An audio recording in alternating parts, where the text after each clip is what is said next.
Haleluya, kita melanjutkan pengajaran orang pilihan ya. Kita masih di dalam kitab Imamat pasal 23. Tuhan berkenan hari ini mungkin selesai ya. Di mana dituliskan tentang 7 hari raya. Kita akan baca Imamat 23 untuk hari raya ke-6 ya. Dari ayat ke-26 sampai ke-32. Ya, kalau Tuhan berkenan sampai nanti ke hari raya Pondok Daun, hari raya ke-7 ya. Kita akan baca semua ayat ini, Imamat 23 mulai ayat 26 sampai 32. Dan supaya bacaannya sama, kita baca sebagaimana tertulis di depan ya. 3, 4. Dan berfirmanlah Yahweh kepada Moshe dengan mengatakan, demikian pula pada tanggal 10 pada bulan ke-7, itulah hari penebusan. Itu harus menjadi pertemuan kudus bagimu. Dan kamu harus merendahkan dirimu dan mempersembahkan persembahan api-apian kepada Yahweh. Dan kamu tidak boleh melakukan pekerjaan apapun pada hari itu. Sebab itulah hari penebusan untuk mengadakan penebusan bagimu di hadapan Yahweh Elohimmu. Sebab setiap orang yang tidak merendahkan dirinya pada hari itu, maka dia harus dilenyapkan dari bangsanya. Dan setiap orang yang melakukan pekerjaan apapun pada hari itu, maka aku akan melenyapkan orang itu dari tengah-tengah bangsanya. Kamu tidak boleh melakukan pekerjaan apapun, suatu ketetapan untuk selamanya bagi generasi-generasimu di seluruh tempat tinggalmu.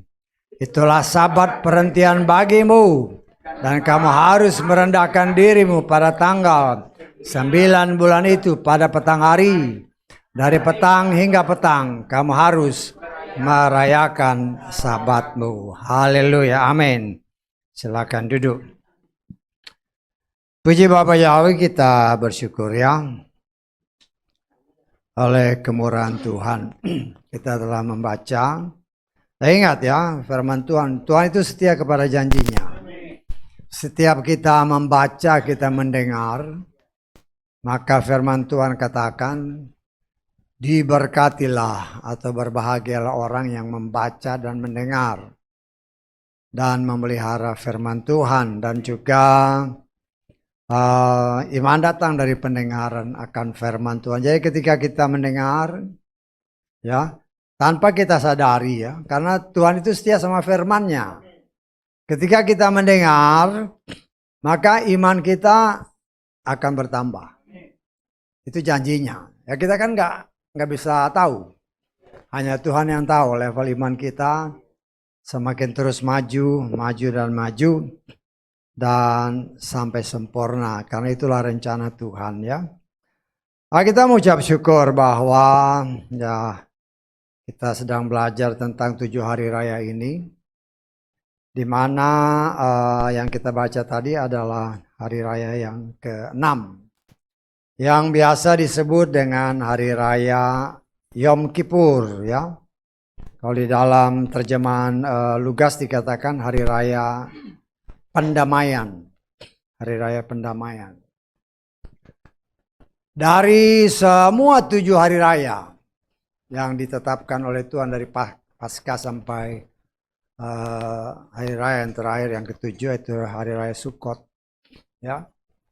Semua itu kan mempersembahkan korban bakaran, penebus dosa, korban sajian dan seterusnya. Ya. Tetapi perbedaannya dengan hari yang satu ini adalah hanya pada hari raya pendamaian inilah imam besar akan masuk ke dalam ruangan yang maha suci. Ya. Sehingga imam besar ini ya dia akan membawa darah, baiklah darah lembu maupun darah domba, itu dipercikan di depan tabut dan di tabut perjanjian yang ada di dalam ruangan Maha Kudus. Itu satu-satunya ya. Jadi 1 tahun sekali. 1 tahun sekali mereka membawa darah imam ya, imam besar ya. Ya kita kutip aja lah, kita baca ya. Kita baca ini kita sudah pelajari ya. Imamat 16 ya. Kan kita sudah belajar Imamat 23. Cuman ya kita ulangi lagi untuk merefresh ya. Imamat 16 kita baca dulu ayat 2. Nanti kita lengkap lagi ya, ayat 2 dulu. Berkatalah Yahweh kepada Moshe, berbicaralah kepada Harun saudaramu. Biarlah dia masuk ke ruang kudus di bagian dalam dari tabir, di depan tutup pendamaian yang di atas tabur itu, tidak pada sembarang waktu, agar ia tidak mati, sebab aku akan tampak dalam awan di atas tutup pendamaian itu. Kita lengkap di dalam ayat 14. Ya. Dan dia harus mengambil dari darah lembu jantan itu dan memercikkannya dengan jarinya ke bagian depan tutup pendamaian ke arah sebelah timur, dan ke bagian depan tutup pendamaian itu ia harus memercikkan dari darah itu dengan jarinya sebanyak 7 kali. Kita lengkap lagi ke ayat 33 dan 34. Ya, hanya untuk refreshing ya, karena kita sudah baca ayat-ayat ini. Dan dia, si Harun ya, atau imam besar, harus mengadakan penebusan bagi ruang maha kudus dan bagi kemah pertemuan, bahkan bagi mesbah. Dia harus mengadakan penebusan, dan dia harus mengadakan penebusan atas para imam dan atas setiap orang dalam jemaat itu. Perhatikan ayat ini. Dan inilah yang menjadi suatu ketetapan selamanya bagimu, untuk mengadakan penebusan atas Bani Israel dari segala dosa mereka sekali dalam setahun. Dan dia melakukan seperti yang telah Yahweh perintahkan kepada Moshe. Ya. Jadi setahun sekali ya, Harun masuk ke dalam ruang maha kudus. Itu hanya pada hari raya Yom Kippur. Ya.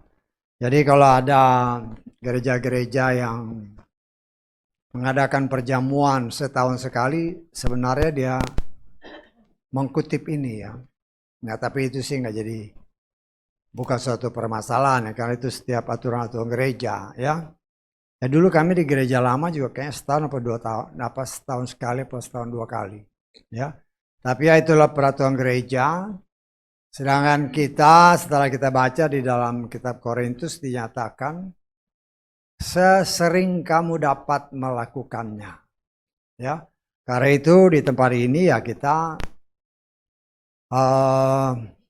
mengingat terus akan kematian Yeshua Masih yang tergantung di kayu salib, paling sedikit sebulan sekali, dengan makan roti yang adalah dagingnya dan minum anggur yang adalah darahnya.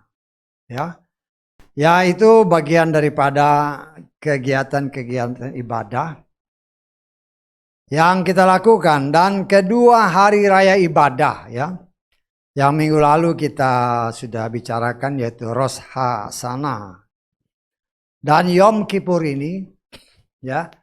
Dari 7 hari raya ini ya, yang 2 ini adalah hari raya yang dapat dikategorikan yang paling suci ya, dalam pandangan atau tradisi Yahudi.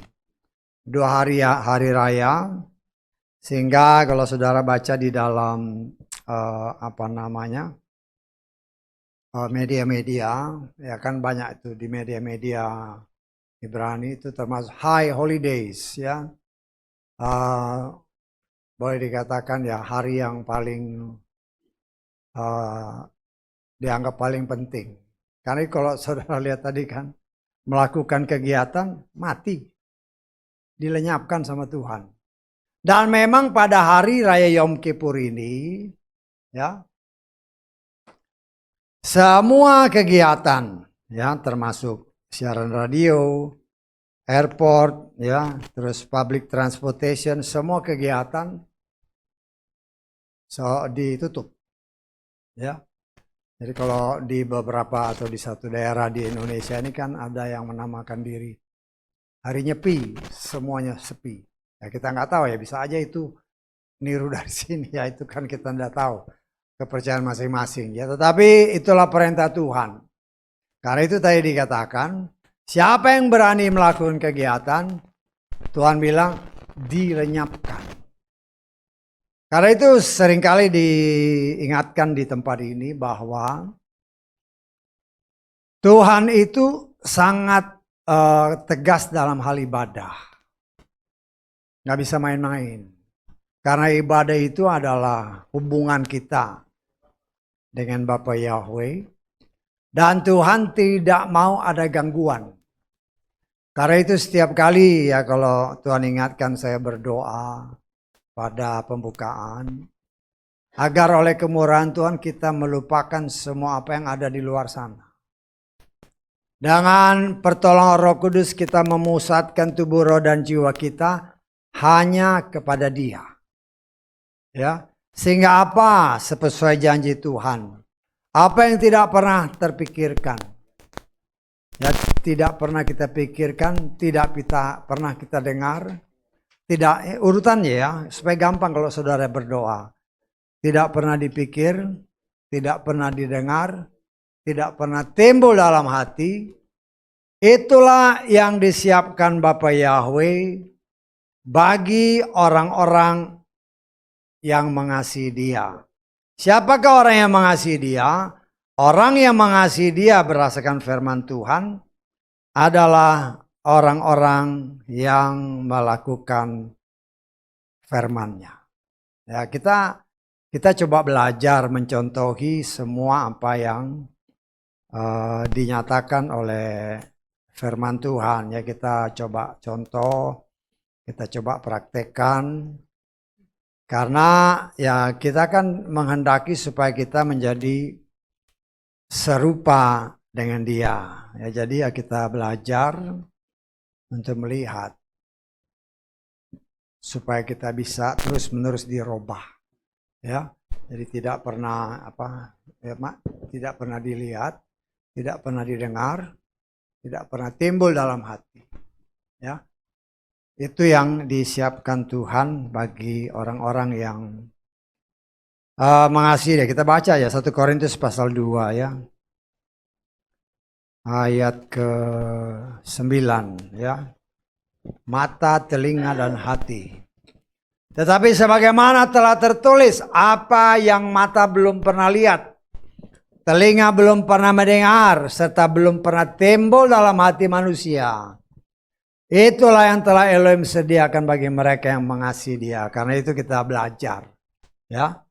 Sehingga ketika saya diingatkan oleh Tuhan waktu melaksanakan doa pembukaan, mampukan kami Tuhan melupakan apa yang di luar sana. Di luar sana kan kegiatan kita banyak sekali. Ya. Jangan sampai kegiatan di luar kita bawa ke tempat ibadah, pikiran kita melayang-layang, badannya di sini, tapi pikirannya di sana. Artinya kita harus belajar ya.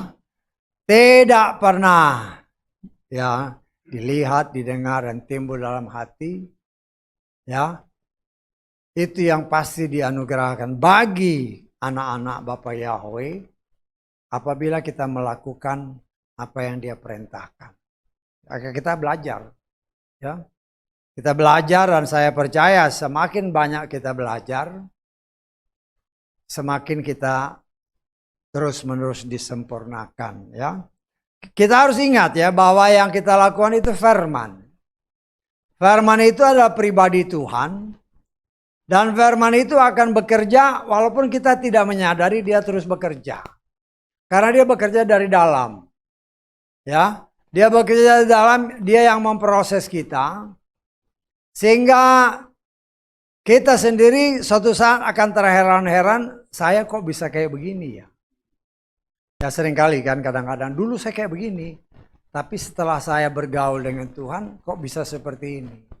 Ya itulah cara Tuhan untuk mempersiapkan semua orang yang percaya kepadanya. Karena Dia sudah menetapkan. Ya kita sudah belajar dari Kitab Efesus pasal 1 ayat 4. Dia telah memilih kita sebelum dunia diciptakan. Sebelum dunia diciptakan belum ada apa-apa kan? Adam dan Hawa belum ada. Tapi dia sudah tentukan, karena itu saya percaya dia itulah sutradara agungnya. Jadi sebelum dia ciptakan, ya dia sudah atur ini begini, ini begini, ini begini, ini begini. Hanya yang menjadi seringkali yang menjadi kenyataan yang terjadi dalam hidup kita. Tuhan sudah punya rencana yang baik, kita karena terpengaruh oleh kuasa si jahat, akhirnya rencana Bapa Yahweh yang luar biasa indah bagi anak-anaknya, kita sendiri yang melencengkannya. Ya, tetapi ada tertulis, ya. Bisa tangkap nggak? Kan Tuhan sudah tentukan begini. Tetapi karena dunia ini kan dikuasai oleh si jahat. Si jahat itu tahu siapa yang dia pilih.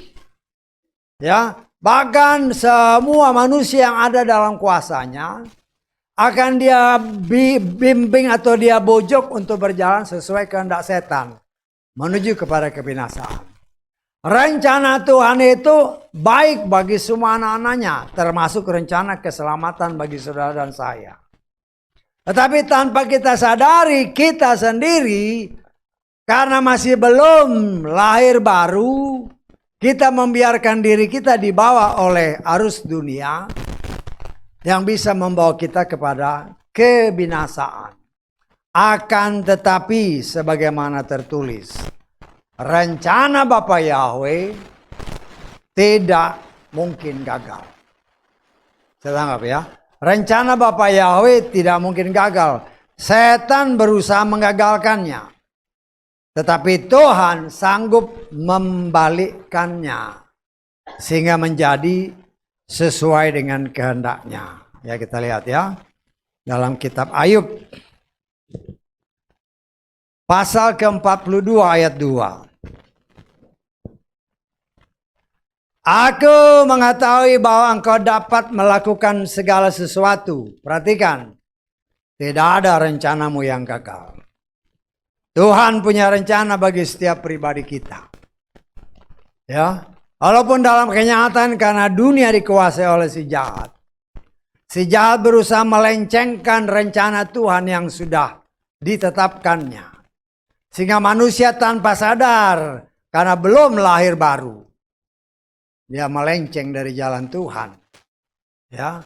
Tetapi karena dia sudah ditetapkan untuk diselamatkan, Tuhan punya cara untuk menyelamatkannya dengan caranya. Saya tangkap ya. Jadi jangan sampai kita salah tangkap. Ya. Karena contohnya banyak. Ya. Salah satu yang gampang lah yang sudah kita pelajari dalam kitab Kejadian.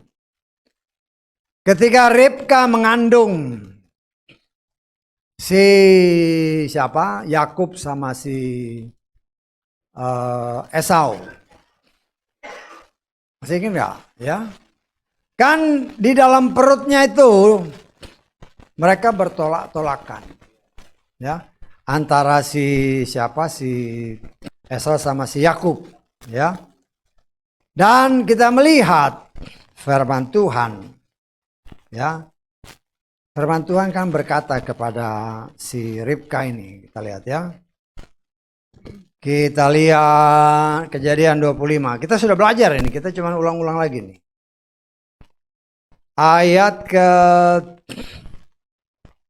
Kita baca mulai ayat 22 sampai 23. Ayat 21. Berdoalah Yitzhak kepada Yahweh di hadapan istrinya karena dia mandul. Dan Yahweh dimohon dengan sangat olehnya, maka mengandunglah Ribka istrinya. Namun anak-anak itu bertolak-tolakan di dalam rahimnya dan dia berkata, jika demikian mengapa aku sendiri begini?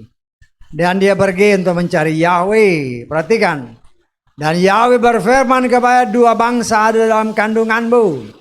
Dan dua umat dari rahimmu akan terpencar. Umat yang satu akan lebih kuat daripada umat yang lain, dan yang besar akan melayani yang kecil.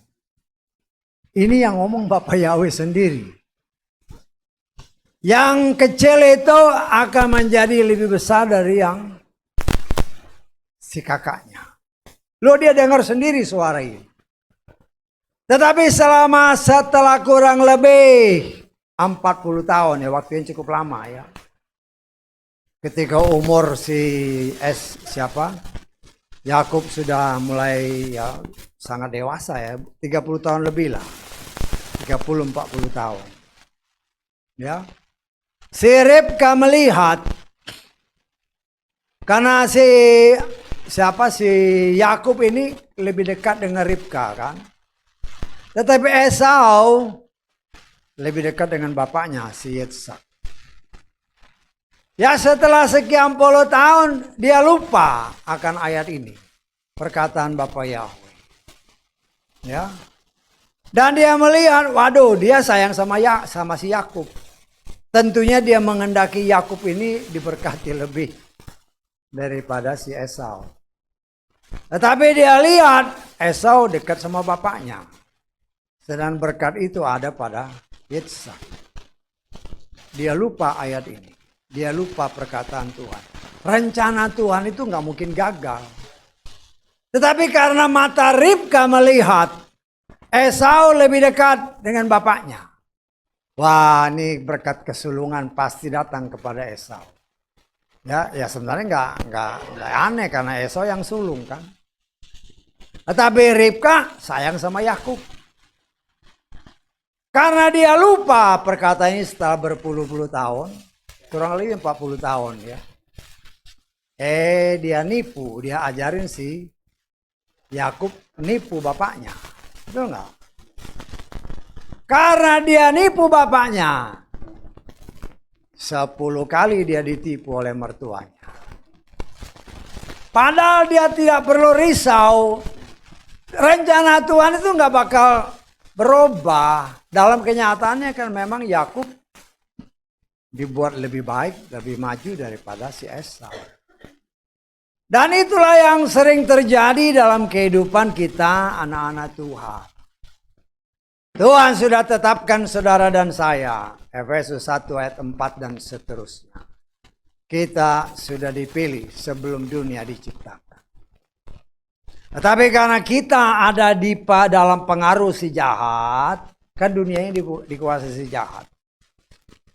Tetapi rencana Tuhan, kata Ayub tadi, tidak mungkin gagal. Dan karena kita harus sesuai rencana Tuhan, harus selamat. Loh, Tuhan punya rencana dan punya cara. Karena iman datang dari pendengaran dengan berbagai macam cara. Di seluruh dunia termasuk bagi saudara dan saya. Dengan sengaja ataupun tidak, ketika kita dengar firman, kita dengar nama yang kudus, iman timbul dari pendengaran. Dan dari situlah kita mulai dibentuk. Sehingga manusia lama kita yang dilahirkan dari seorang ibu. Sesuai dengan perintah Tuhan. Orang ini harus dilahirkan kembali. Setelah kita dilahirkan kembali melalui baptisan. Proses pembentukan untuk proses keselamatan yang Tuhan sudah tetapkan. Ya. Itu harus kita jalani. Walaupun dalam kenyataan. Ya. Sudah selamat. Tetapi di dalam menjalani kehidupan. Banyak orang yang tidak setia. Kepada jalan yang membawa kepada kehidupan. Kenapa? Ya. Karena tarikan dunia setan tidak mau kalau kita bertobat. Karena itu dia pakai berbagai macam cara untuk menarik siapapun juga yang disebut anak-anak Bapak Yahweh. Ya, Tetapi apabila kita sungguh-sungguh, sebagaimana tertulis, kerjakanlah keselamatanmu sendiri.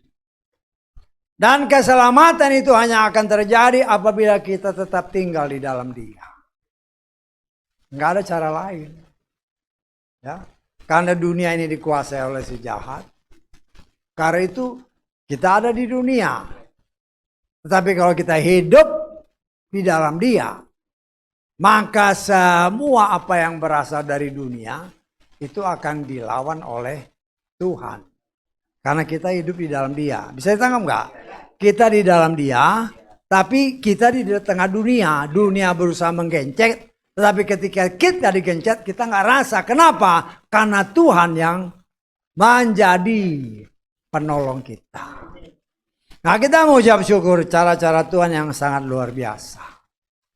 Hari-hari raya yang sudah atau sedang kita pelajari, itu mempunyai arti-arti yang sangat penting dalam hidup kita. Ya, minggu lalu kita belajar tentang Rosh Hasanah, di mana itu peniupan nafiri. Kita mengimani. Itulah saatnya ketika kita sesuai janji Tuhan, waktu Tuhan. Ketika kita anak-anaknya sudah dipersiapkannya. Ya, waktu Tuhan, setelah kita dibentuk dengan caranya, sebagai, ya sekarang masih sebagai calon pengantin, ya. Tetapi ketika waktu sangkakala, waktu kita dikumpulkan bersama, bertemu dengan sang pengantin pria, ya, maka rohnya akan mengangkat pengantin wanita, gerejanya, saudara dan saya, ya, untuk menyongsong bertemu dengan Dia. Karena itu firman Tuhan katakan, ya. Kalau kita baca dalam kitab Wahyu pasal ke-19, kita baca mulai ayat 6 ya sampai ke 9 lah ya. Dan aku mendengar seperti suara kerumunan orang banyak, dan seperti desau air bah, dan seperti bunyi guntur yang keras yang mengatakan, Haleluya, pujilah Yahweh, sebab Yahweh Elohim penguasa semesta memerintah. Marilah kita bersukacita dan marilah kita bersukaria. Marilah kita memberikan kemuliaan kepadanya, sebab pesta perkawinan anak domba. Ya, jadi kita gerejanya dengan Yeshua sebagai pengantin pria, ya. Perkawinan anak domba telah tiba dan mempelai wanitanya telah mempersiapkan dirinya. Saudara dan saya pengantin wanitanya. Dan kepada dikaruniakan agar memakai kain lenan yang halus, bersih dan bercahaya. Karena kain lenan yang halus adalah perbuatan yang benar dari orang-orang kudus. Dan dia berkata kepadaku, tuliskanlah, berbahagia dia yang dipanggil ke dalam perjamuan pesta perkawinan anak domba. Dan dia berkata kepada perkataan Elohim ini adalah benar. Ya, perkawinan anak domba antara Yeshua, ya, dan gerejanya. Ya, saudara dan saya adalah gerejanya. Igreja, ya, atau ya gereja karena kita pakai bahasa Portugis dari asal kata igreja, jadi gereja. Tetapi kita sudah belajar bahwa yang lebih yang lebih tepat sebenarnya adalah eklesia, ya, karena eklesia itu adalah dipanggil keluar, ya, dipanggil keluar dari tengah dunia ini, ya, dipanggil keluar dari kuasa si jahat. Karena firman yang kita dengar, kita dipanggil keluar. Untuk apa? Untuk dibersihkan tubuh, roh, dan jiwa kita dari semua kecemaran yang dibuat oleh si jahat. Ya. Dan karena itu, ya, setelah kita dibersihkan, kita dipakaikan pakaian linen yang putih bersih yang bercahaya. Berbicara pakaian, berbicara karakter. yang bersih, yang benar, yang suci, yang kudus. Ya. Karena itu kita sebagai anak-anak Tuhan, kita sebagai pengantin Hamasiyah. Ya. Kita sebagai pengantin kita harus benar-benar ingat ya, saudara dan saya kata firman Tuhan. Ya, karena Rasul Paulus adalah rasul yang merupakan bintang pertama bagi gereja. Dia sudah menyatakan bahwa ya kita ini sudah dipertunangkan ya oleh Yeshua kepada Yeshua ya melalui pekerjaan para rasul, khususnya Rasul Paulus sebagai bintang pertama dari gereja 7 gereja, dan dia adalah bintang yang pertama gereja Efesus ya. Kita lihat di dalam 2 Korintus pasal ke-11 ayat ke-2. Sebab aku mencemburi kamu dan cemburi ilahi. Perhatikan. Karena aku telah mempertunangkan kamu kepada seorang suami untuk mempersiapkan seorang perawan yang suci bagi Hamasiyah. Ya. Ini bagian daripada pekerjaan daripada kalau bagi gereja ada 5 jabatan dalam gereja, yaitu rasul, nabi, gembala, guru, sama penginjil, sesuai dengan apa yang dikatakan Yesus pasal ke-4 ya. Dan mereka inilah yang memperlengkapi, kita baca lagi Efesus pasal ke-4. Ayat ke-11 sampai ke-13 lah ya. Ini ulang lagi ya. Ini kita ulang-ulang terus ini. Sesungguhnya dia telah memberikan apa ini ya, ini 5 jawatan. Kalau ada orang yang nanya apa 5 jawatan? 5 jawatan itu ini. Rasul, nabi, penginjil, gembala, pengajar. Untuk apa? Untuk perlengkapan orang-orang kudus dalam pekerjaan pelayan bagi pembangunan tubuh Hamasiyah, hingga kita semua dapat tiba pada kesatuan iman dan pengenalan penuh akan Putra Elohim sebagai manusia sempurna, menuju taraf kedewasaan kepenuhan Hamasiyah. Pengantin tidak mungkin bayi, setangga. Karena itu kita yang sudah kita lahir baru, kita diberi makanan minuman yang cukup untuk kita bertumbuh dewasa dan siap menjadi pengantin Hamasiyah melalui 5 jawatan-jawatan ini yang memang ditetapkan Tuhan untuk mempersiapkan anak-anak Tuhan sebagai pengantinnya. Sehingga ketika nanti sangkakala berbunyi, ya, firman Tuhan dalam kitab Wahyu tadi, berbahagialah orang yang diundang. Undang. Kenapa diundang? Karena kita sudah dibersihkan. Sudah dewasa rohani. Bukan kanak-kanak. Ya. Orang yang sudah dewasa, dia bisa makan makanan yang keras. Tetapi kalau masih bayi rohani, maunya makanannya yang lembek-lembek, yang mengenakkan telinga, sehingga ya itulah terbuai, akhirnya tidak pernah dewasa-dewasa. Ya, karena itu ya kita sebagai orang-orang yang sedang dibentuk, ya kita lihat di dalam Ibrani pasal ke-5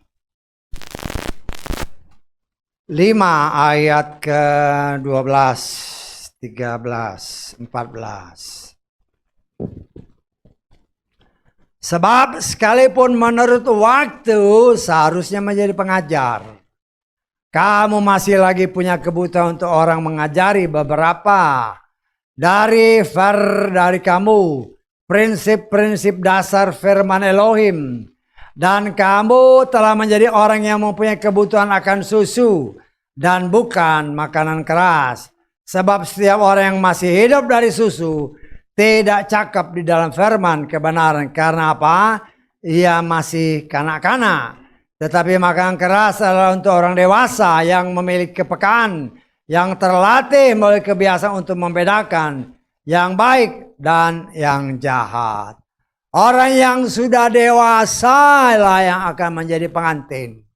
Orang yang dewasa rohaninya, makanannya adalah firman yang murni dari Tuhan, bukan yang mengenakkan telinga. Nah, kita dipersiapkan Tuhan untuk itu. Dan kita sangat mengucap syukur proses pembentukan yang Tuhan kerjakan dalam kehidupan kita. Sebagaimana ayat-ayat yang tadi kita baca, kita sedang belajar tentang Hari Raya Pendamaian. Ya. Nah, saya percaya ya, karena semua ini 7 hari raya berbicara tentang Yeshua. Minggu lalu kita belajar tentang Rosh Hashanah, tahun baru. Tahun di mana kita ketika nafiri berbunyi.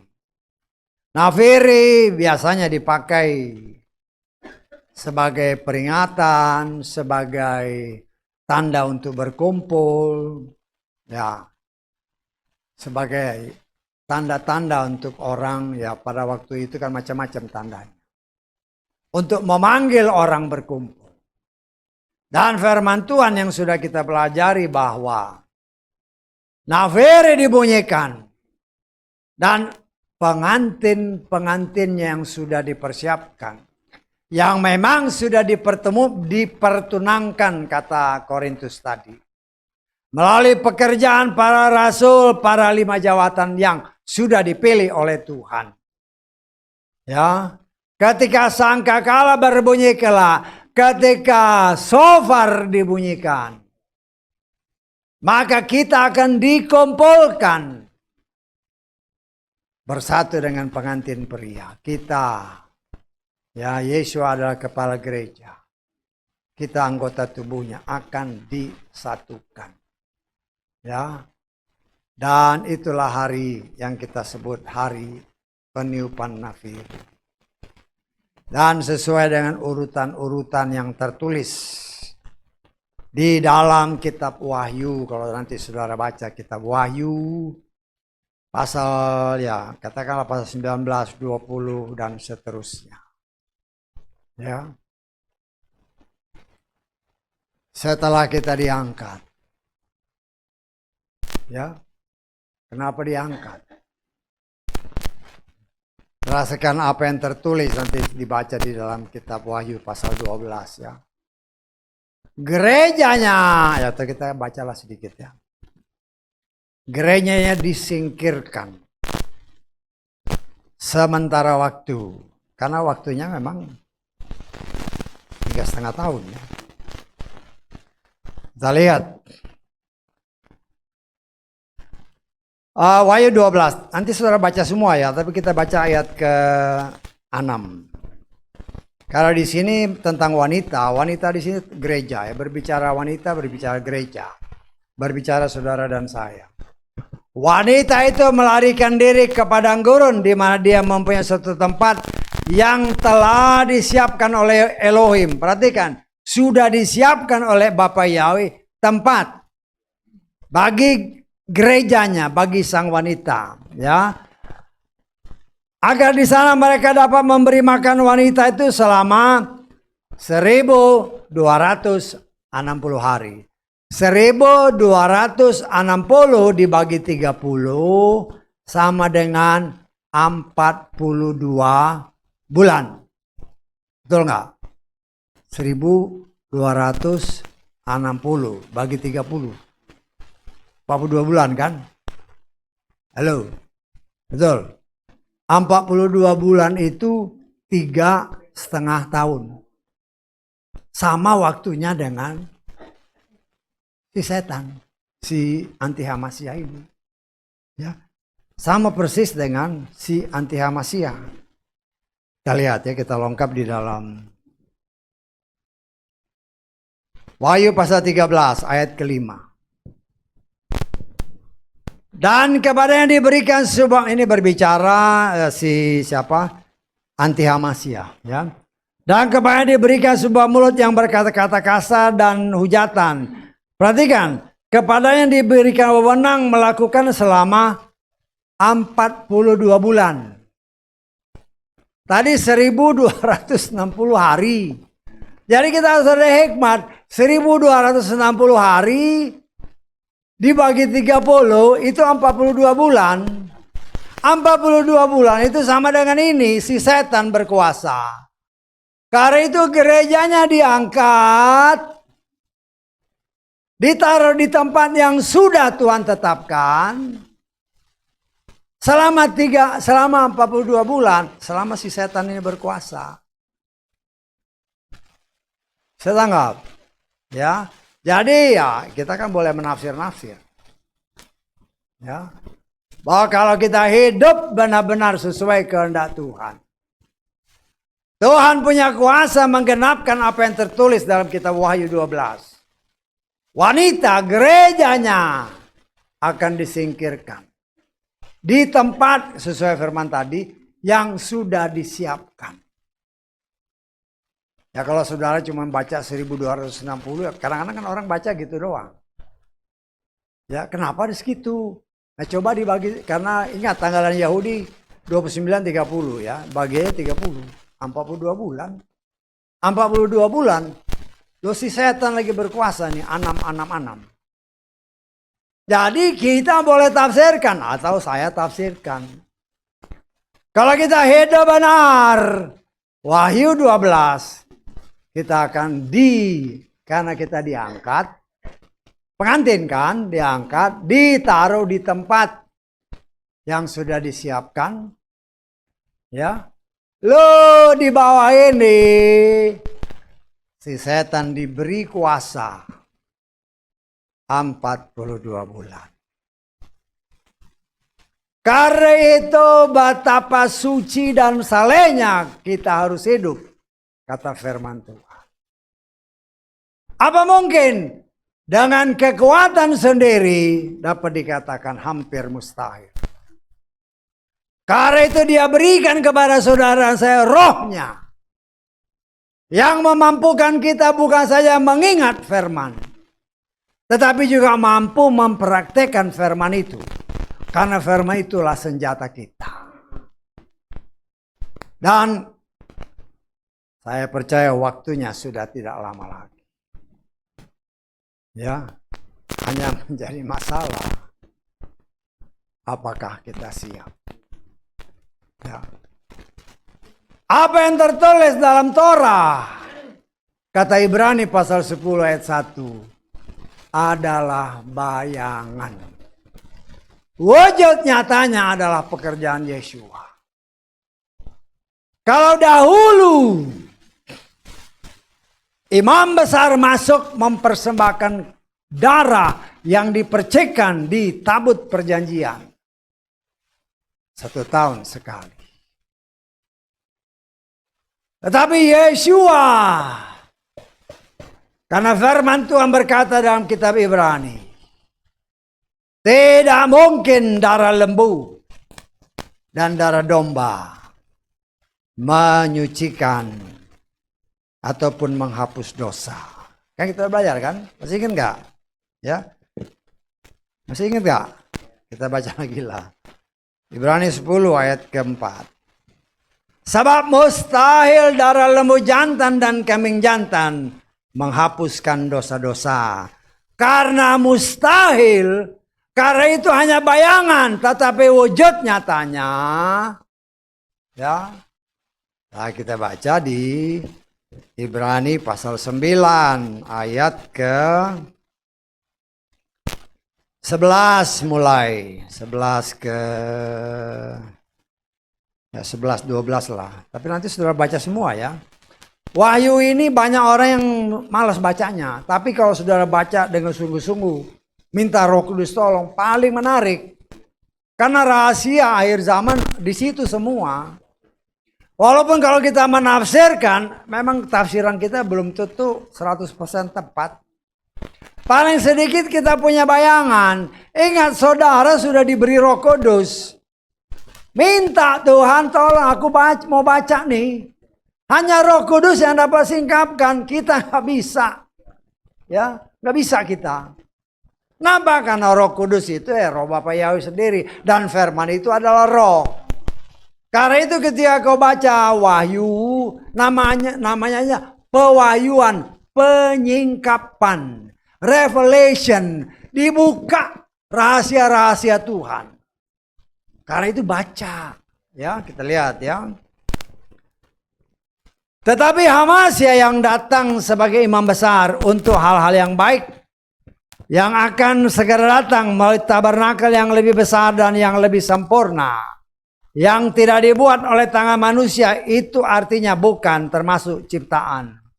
Bahkan perhatikan, dia telah masuk sekali untuk selamanya ke dalam tempat maha kudus, untuk memperoleh penebusan kekal.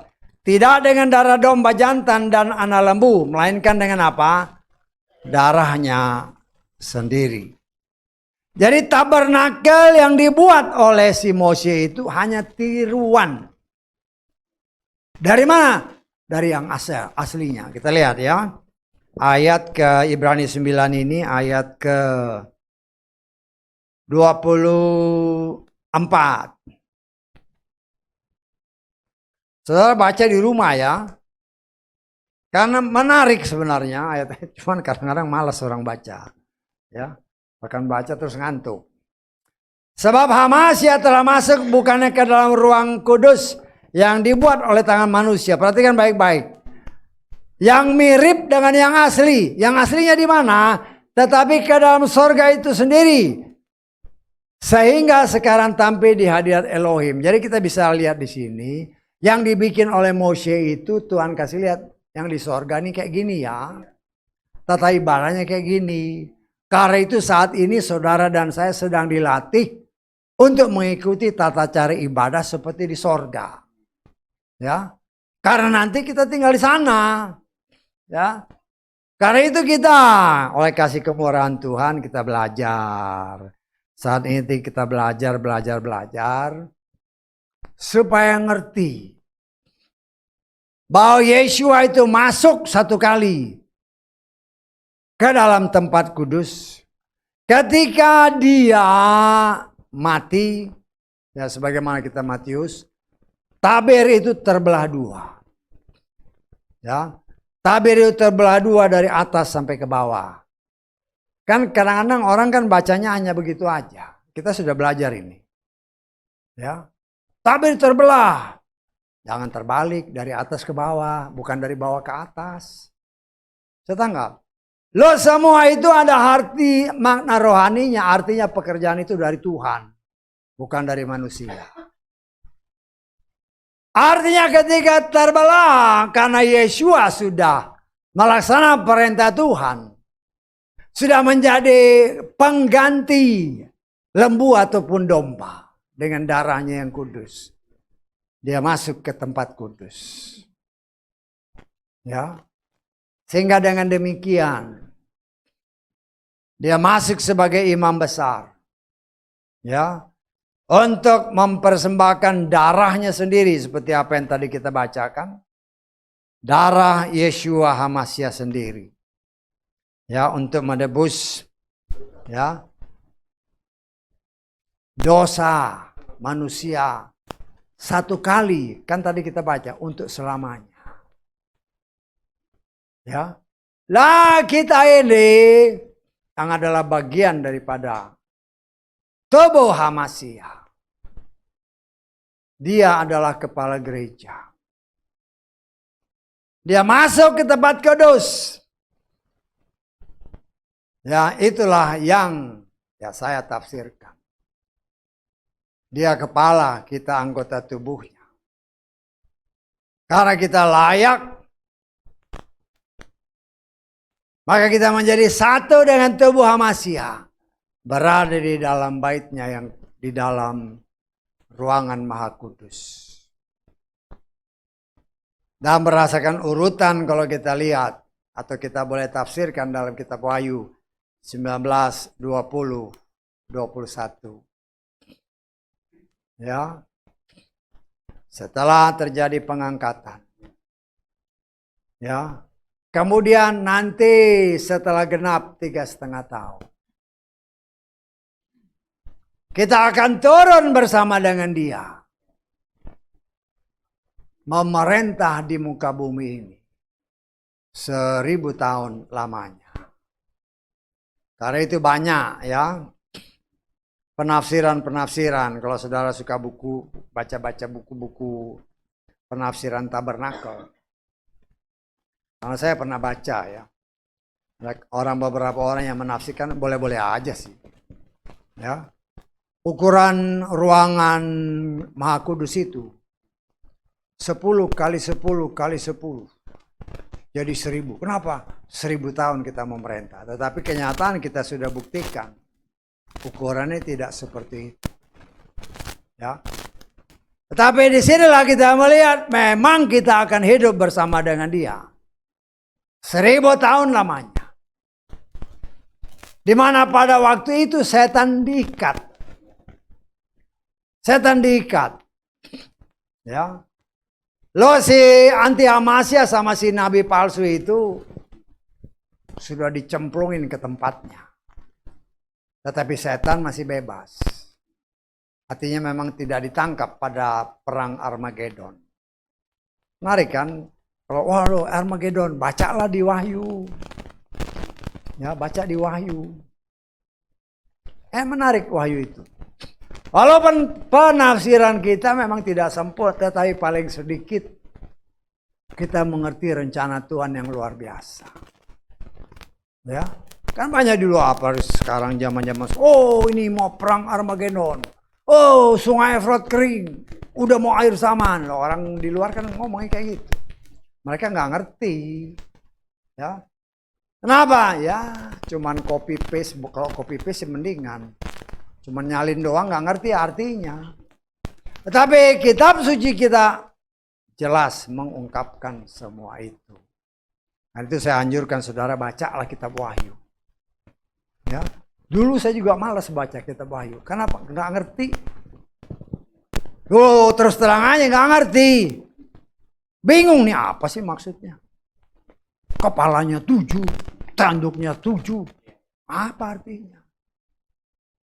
Tetapi oleh kemurahan Tuhan, karena kita kepengen, ya Tuhan lihat anaknya kasihan juga nih kalau nggak dibukain dikit-dikit. Ya, sedikit, lama-lama kan jadi bukit kata pepatah kita kan. Sehingga paling sedikit kita mulai mengerti, oh rencana Bapakku sungguh luar biasa. Karena dia berjanji dia akan membantu saudara dan saya mempersiapkan kita untuk menjadi apa yang tertulis dalam kitab Wahyu pasal 5 ayat ke-10. Coba kita lihat. Wahyu pasal 5 ayat 10. Engkau telah menjadikan kami raja-raja dan imam bagi Elohim kami, dan kami akan apa? Memerintah di atas bumi. Dijadikan artinya kita dibentuk dan dijadikan. Dan saat ini kita sedang dalam proses pelatihan yang Tuhan kerjakan untuk kita bisa menjadi imam dan raja. Karena pada saat itulah setannya diikat. Ya. Kalau setannya diikat, ya sudah. Binatang pun jadi jinak. Ingat ya, setan itu binatang jadi buas karena setan yang berkuasa. Tetapi akan tiba waktunya ketika setan diikat, ya, nanti binatang itu juga jadi jinak. Kita kutip sedikit ya. Ayat ke Yesaya 11. Kita baca ayat 1 dulu. 1 dan 2. Sebuah cabang akan muncul dari batang Isai dan sebuah tunas dari akarnya akan berbuah. Ingat ya, Isai itu dari keturunan Isai itu kalau di atas ke sana dari si Boaz sama si Ruth ya. Nanti lahirnya si Isai. Isai ini bapaknya si siapa? Si Daud ya. Setelah Yesua itu dari keturunan Daud. Roh Yahweh akan tinggal padanya, roh hikmat, pengertian, roh nasihat, kekuatan, roh pengenalan dan takut akan Yahweh. Ya, kita lengkap ke ayat ke-6. Hanya untuk kasih tahu, binatang itu ketika setan diikat jadi jinak semua. Serigala akan hidup bersama domba. Kalau sekarang kan serigala lihat domba dia habis. Ya, macan total berbaring bersama anak kambing. Lembu dan singa muda dan anak domba akan ada bersama-sama. Perhatikan, seorang anak kecil akan menggiring mereka. Terus, lembu dan beruang akan makan bersama. Anak-anak mereka akan berbaring bersama-sama. Singa akan makan jerami sebagaimana lembu, dan anak yang menyusu akan bermain di atas lubang ular tedung. Dan anak yang cerai susu akan melawan tangannya di atas liang ular beludak. Waktu itu setan lagi diikat. Jadi semua binatang juga jinak. Karena itu kalau saudara mau dan saya mau lihat itu, sekarang inilah saatnya kita diproses. Hidup dalam kekudusan, hidup dalam kebenaran. Memakai lenan putih yang cemerlang, kata kita Wahyu 19 tadi. Hidup tidak bercacat celah, sehingga oleh kasih kemurahan Tuhan, kita ketika sangkakala berbunyi, kita diangkatnya. Bertemu dengan pengantin pria, Yeshua Raja kita. Ada perdamaian. Kepala bisa bersatu dengan tubuh. Bagaimana kepala bisa bersatu dengan tubuh? Karena darahnya sama. Logika ya, betul nggak? Kan beberapa kali dinyatakan, Hawa itu diambil dari Adam. Darahnya pasti sama. Betul nggak? Tetapi kenyataan membuktikan setelah mereka, darahnya macam-macam. Paling sedikit yang kita kenal AB dan O. Dan ada darah-darah khusus di luar 4 darah ini. Berbicara darah, berbicara jiwa. Karena itu kata Yakobus 1:21, jiwa ini diproses oleh firman. Jiwa ini semua yang kotor, yang bukan dari Bapa Yahweh, dibersihkan oleh Tuhan. Kenapa? Karena kita gerejanya akan kembali bersatu dengan kepalanya, yaitu Yeshua. Karena itu darahnya harus sama, jiwanya harus sama. Berbicara jiwa, berbicara pikiran, perasaan, kehendak. Kenapa harus sama? Karena kita akan memerintah bersama Dia 1000 tahun lamanya. Di muka bumi ini kan tadi kan, memerintah di muka bumi 1000 tahun lamanya. Tetapi nanti, kata Paulus, aku yang hidup, bukan lagi aku, tetapi Yeshua yang hidup di dalam aku. Ya, dia kepala, jadi diatur sama kepala. Jadi dia yang tubuh kita. Tetapi ketika kita berbicara, bukan aku lagi yang berbicara, tetapi Yeshua yang berbicara. Menggenapkan contoh teladan yang dikatakannya ketika dia hidup di muka bumi. Dia berkata kepada murid-muridnya, aku mengatakan apa yang aku dengar Bapa katakan. Aku melakukan apa yang aku lihat Bapa lakukan. Itulah yang akan terjadi pada gerejanya, pada saudara dan saya nantinya. Karena itu saat ini kita sedang dibentuk, ya, sehingga kita, ya, namanya dibentuk sama Tuhan, dibentuk oleh firman yang lebih tajam daripada pedang bermata dua manapun. Ketika kita dibersihkan, ditusuk, ya sakit buat daging. Tetapi demi memperoleh kasih karunia, kita boleh memerintah bersama Dia. 1000 tahun. Sekarang hidup kita berapa tahun? Yang paling tua si Opa mau 90. Nanti 1000 tahun. Bahkan firman Tuhan menyatakan, orang yang umurnya 100 tahun itu dianggap masih mati muda. Sudah bayangkan ya. Umur 100 tahun mati. Pada waktu itu ya, kalau kita yang sudah ini udah lain. Ingat ya, karena waktu itu masih banyak manusia yang lain. Nah, kita mau merintah dia. Tetapi sebagaimana binatang menjadi jinak, manusia-manusia yang hidup pada waktu itu karena setannya diikat, banyak yang munafik. Wow, kelihatannya baik semua. Sedangkan karena nanti kita baca ya, Yesaya 65 ayat ke-20. Di sana tidak ada bayi yang hanya beberapa hari, atau orang tua yang tidak mencapai lanjut usianya. Sebab perhatikan, orang yang mati pada umur 100 tahun masih akan dianggap muda. Dan siapa yang tidak mencapai umur 100 tahun akan dianggap kena kutuk. Tapi kita mengimani itu bukan bagianku lagi. Karena aku sudah disempurnakan dan aku ada bersama Yeshua. Memerintah bersama dengan siapa yang diperintah? Ya orang-orang ini. Lah orang-orang ini ketika setannya dilepas, ya itulah yang menjadi lawan kita nantinya. Sedangkan itulah yang dikatakan dalam perang Gog Magog.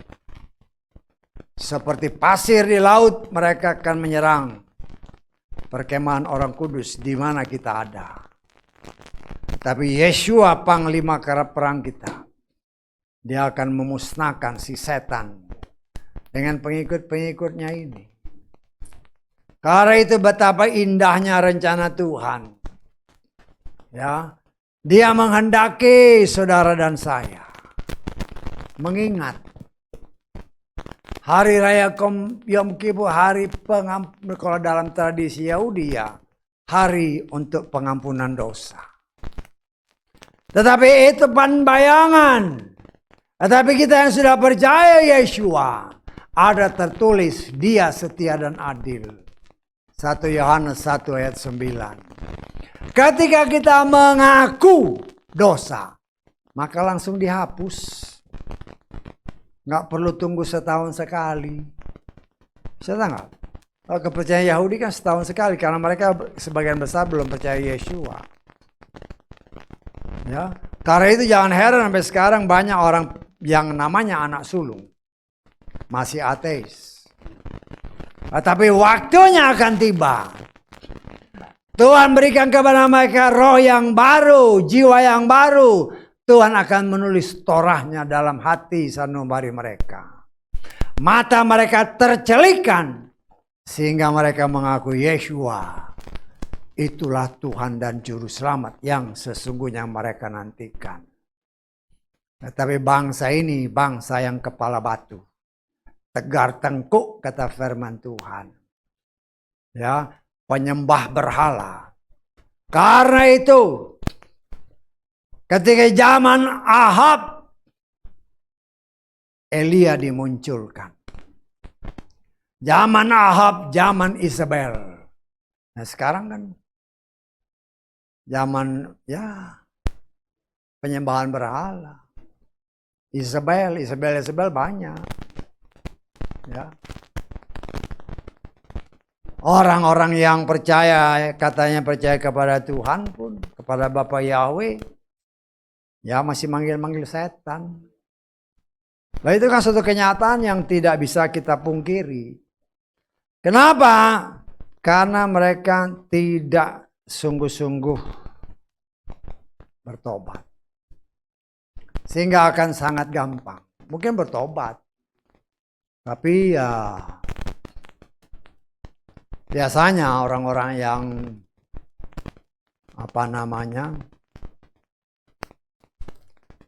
percaya dengan kuasa-kuasa kegelapan. Kan biasanya mereka punya buku-buku kan, betul nggak? Ya kalau orang yang pernah pakai gitu kan adalah buku-buku gitu kan. Ditulis nih. Biasanya jimatnya itu disingkat.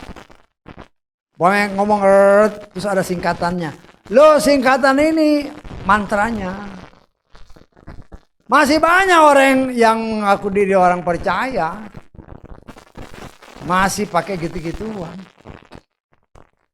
Ya nggak heran pendeta pun masih pakai gitu di daerah-daerah kan, ya. Mau naik mimbar, dia berani minum dulu. Plak. Itu mau beritaan firman ada tertulis jangan engkau minum minuman keras. Tapi setan, dia berani minum aja seteguk nggak apa-apa, kan ada tertulis, ya. Aku tidak, ya kan itulah setan ya. Karena memang ada tertulis, jangan minum air putih saja. Minum sedikit anggur, biar matamu melek. Lah itu yang dilakukan. Khotbah firman, tapi dilencengkan. Karena pertobatan yang tidak benar. Ya buku-buku itu masih disimpan. Siapa tahu berguna nanti kan. Betul nggak? Nah kita lihat ya, apa itu ada dulu, ya sampai sekarang juga masih ada. Kisah Rasul 19 ayat ke-18, 18-19 lah ya. Kadang-kadang ayat-ayatnya gampang-gampang ya, supaya gampang diingat maksudnya. Banyak juga di antara mereka yang telah menjadi percaya datang untuk mengakui dan memberitahukan perbuatan-perbuatan mereka. Dan cukup banyak dari antara mereka yang melakukan praktik sihir. Setelah mengumpulkan kitab-kitab, mereka membakarnya di hadapan semua orang. Nah mereka menjumlahkan harganya dan mendapatinya 50.000 uang perak. Sangat luar biasa nilainya. Ya. Lah semua hal seperti ini memang menurut daging, aduh sayang. Oh ini kan nanti bisa diwariskan kepada anak. Loh banyak kan orang yang ya merasakan pengalaman pelayanan. Ya, oh sayang Pak, boleh nggak saya kasih ke anak saya, keluarga saya. Ini nilainya bagus Pak, ya. Tetapi Tuhan tidak mau tanggung-tanggung hal-hal seperti itu, kekejian bagi Tuhan. Harus dimusnahkan. Dan kalau kita memang merindukan, ya, sebagaimana biasa tradisi Yom Kippur, bertobat dari semua yang tidak benar. Dan kita oleh kasih kemurahan Tuhan ada tertulis, bertobat kata Petrus dan berilah dirimu dibaptis. Bertobat itu bukan hanya di mulut. Tetapi sungguh-sungguh kita bertobat, akui dengan mulutmu. Bukan orang lain yang mengakui. Ya, tapi kan setan ngajarin, nggak apa-apa saya yang berdoa. Nggak bisa begitu. Pribadi lepas pribadi, akui. Ya. Karena biasanya begitu, kalau saya layani saudara mau baptis, berdoa minta ampun. Kan pada saat itu kan mungkin karena grogi, mungkin karena enggak semuanya dia minta ampun, karena mungkin dia lupa kan. Karena itu biasanya saya tutup Tuhan, mungkin masih ada yang dia lupa. Saya mau ampun, nah itu boleh, tapi orang yang ini harus minta ampun sendiri. Karena Tuhan setia kepada firman-Nya. Akui dosa, maka dia akan hapus. Kita dilayakkan untuk dipersiapkan sebagai pengantin Hamasia. Karena itu saudaraku yang dikasih oleh Bapak Yahweh, ya, ya semua kemurahan Tuhan. Kita boleh belajar ini, ya rencana sih mau Sukot, tapi kelihatannya waktunya nggak cukup ya. Tapi yang penting intinya saudara tahu. Hari Raya Yom Kippur adalah satu-satu hari raya di mana imam besar harus masuk ke dalam ruang kudus, ruang maha kudus. Dari semua hari jadi 1 tahun 1 kali. Dan Yeshua imam besar kita sudah masuk ke sana.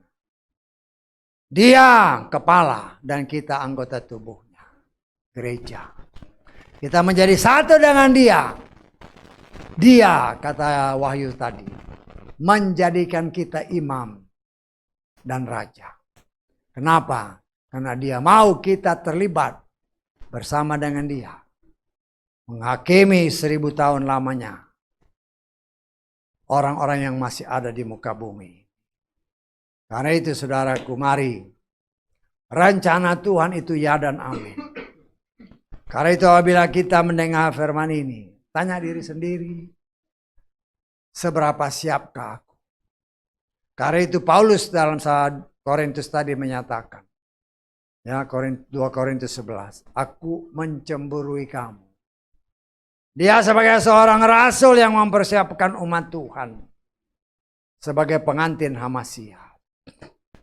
Ya, tapi juga suatu kebanggaan. Karena dia boleh menjadi alat Tuhan.